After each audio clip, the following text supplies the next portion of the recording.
Hello, League. It is I, your commissioner, as if not evidenced by this morning, here to give you the Week 4 recap. Let's start with the man of the hour, Andy Unchained. Andy went up against John Tui and his 1, 2, 3, 4 quarterbacks. Tui started the one with the least amount of points. It's happened. Malik Neighbors tore his ACL. It's happened. Thank you, MetLife. George Pickens, though, did have a nice day. He scored 25% of Tui's points. J.K. Dobbins had a nice day. Houston defense had a nice day. Why? Because they played Cam Ward and his ass Titans. And Spencer Schrader, the kicker for Indianapolis. Much nobody else showed up.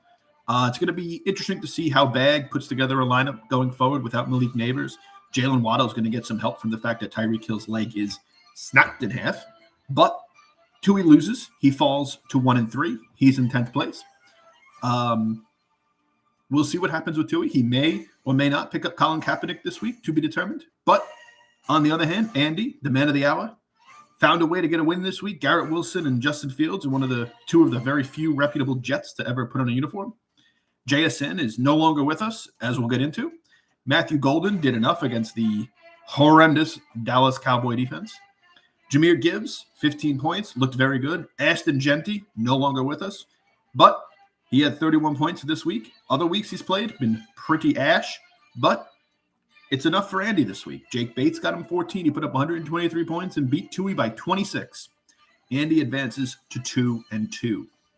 Next, I'd be remiss if I didn't start with the other man of the hour, Mr. Stokes, who fell to 1-3 after he had a lackluster performance from Ladd McConkey, who is getting unstartable, Justin Herbert, who stinks, DK Metcalf, who had a great week, Bijan Robinson, who's no longer with us, Kyron Williams, who had a terrible week, and New England defense that actually played pretty well against Carolina because Bryce Young is never going to be good.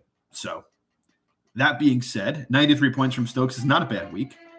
He did trade his best player this week, but maybe it'll work out. It certainly was spoken enough about to work out. I think we all have our feelings on how it should work out. Let's see what happens. The fantasy gods have a very interesting way of working themselves out, and I just asked Christopher. Christopher couldn't win a scratch-off. He's been so cursed. But we'll talk about him later. Luke got his 114 points from a very spread-out team. Drake May with 23. Nico Collins hasn't been great. Didn't have to be because the fucking Tennessee Titans suck ass. Amon-Ra St. Brown put up 19. Roma Dunze put up 13. Devon Achane shit on the Jets for 16 points. Travis Etienne had a great week. Luke's got a really balanced team.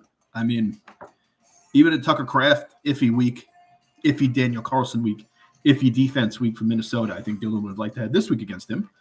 114 points for Luke. He advances to 4-0. He's the best team in the league. He's going to be number one in my power rankings. Spoiler alert. Kudos to Luke for getting 4-0. Matt falls to 1-3. Hoping JSN and Ashton Jeanty can save his season. Next, we go to another very interesting matchup. CD's TD's Tom Gorman versus Skinny Kyle, Mike Russell. Mike Russell, the only person I think to not text this morning. I'm sorry, Michael. We had 107 points versus 123 points. Two really good high-scoring matchups. Stephon Diggs showed up. Saquon Barkley had a pretty good week for Russell. Omarion Hampton has been playing really well for Russell. 19 points from Detroit defense for Russell. The problem is for Mike, Jared Goff put up 13. T. Higgins is basically unstartable with Jake Browning at quarterback. Marvin Harrison did have a nice week, even though he's looking at the sky when the ball comes to him. 107 points for Russell. Good week. 0-4. Not great. On the other side to Tom Gorman. Pat Mahomes got 27 points. Tyreek Hill, again, snapped his leg in half. Hate to see it. Couldn't happen to a better person. Devonta Smith got 2.9. Can't start any Eagle pass catchers. We'll get to A.J. Brown later. Khalil Shakir had a good week. Josh Jacobs had a great week. Travion Henderson had a good week. Jake Ferguson had a good week. Tyler Loop had a good week. Philadelphia defense had a good week. You have that many good weeks, you score 123 points, and you win. Gorman's 2-2. He's very happy with that. He should be taking that and running. 107 points against you. Love to get that points up against so you can make arguments. Good for Tom to get his win. Russell, a win is coming. I believe a win is coming. Next, we will get to – let's go to my matchup versus Dylan. Now, this was closer than it should have been last night. Bo Nix was shitting on the Cincinnati defense. A.J. Brown, the gift that keeps on giving for me this week. I'm sorry, Dill. That man is not startable. Ted McMillan, Ricky Pierce saw with down weeks. Christian McCaffrey played really well. What else is new? Jordan Mason with a little bit of a down week. Not much else from his kicker and defense. They were fine. 89 points. A reputable week, a solid week, but just I got lucky this week. Was able to get 93 points across. Josh Allen got 25. Breece Hall got me 11. Drake London shut up for the first time. Derrick Henry's been pretty bad since week 1. I probably cursed him. Nick Folk had a 50-yard field goal, and thank God he did, or else I would have lost.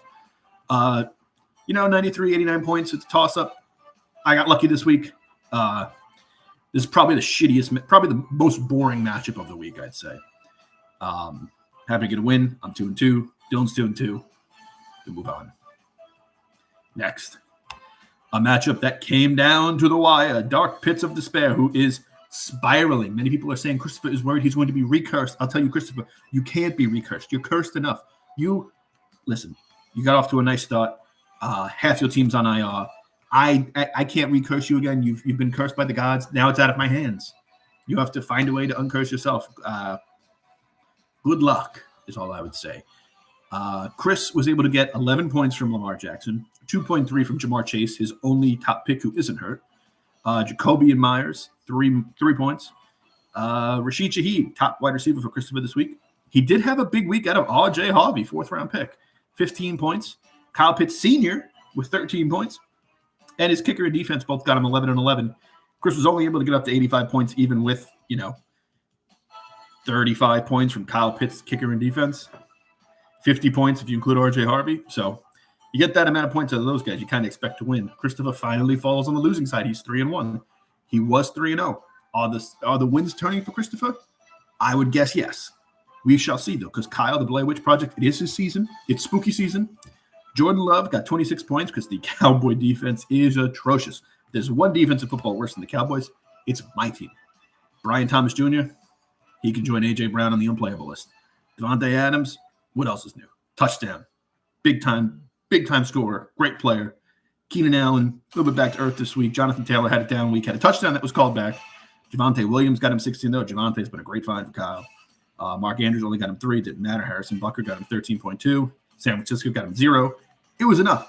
88 points. Kyle got the win. He held on for dear life last night. And Kyle advances to 3-1. Now, last but not least, the biggest blowout of the week. And I wanted to give kudos to this matchup because Rich Pacello put up a very impressive 134.3 points. And I think maybe most impressive about this is nobody scored over 23 points. Rich just had a bunch of guys go high-end, high 20s or low 20s, high teens. Jalen Hurts, 19. Puka Nacua, 23 points. Emeka Ibuka at 16 points. Quentin Johnson is a touchdown machine, 15 points. Bucky Irving, who hurt his leg, 20 points. Kenneth Walker with 11 points. Tyler Warren with 13 points. I mean, the lowest scoring player on Richie's team is Brandon Aubrey, who's usually his highest scorer. That's no disrespect. That man's a beast. But 134 points for Mr. Richard, Mr. Brankus. 2-2, you take it. Pat McCann, down week, 75 points. Caleb Williams got him 12. Justin Jefferson got him 12. Deebo Samuel got him 14. James Cook got him 19. Nobody else showed up. Green Bay defense got him a -3. They should be cut probably. Pat falls to 2-2. But listen, we got a really close league. Third place, or third most points, I should say, I think is Gorman with 386. I think I have the fewest points with 346. So 40 points separate third and 12th in terms of points. It's the beauty of this league. It's a league with much controversy, a league with much love and passion, and it's really a great thing to be a part of, especially when there's several rivalries being born every day. I'm excited to see what happens this week. I'm excited to see what the football gods determine is right and wrong, and they have a funny way of working themselves out. Just ask Christopher and his 0 playoff victories.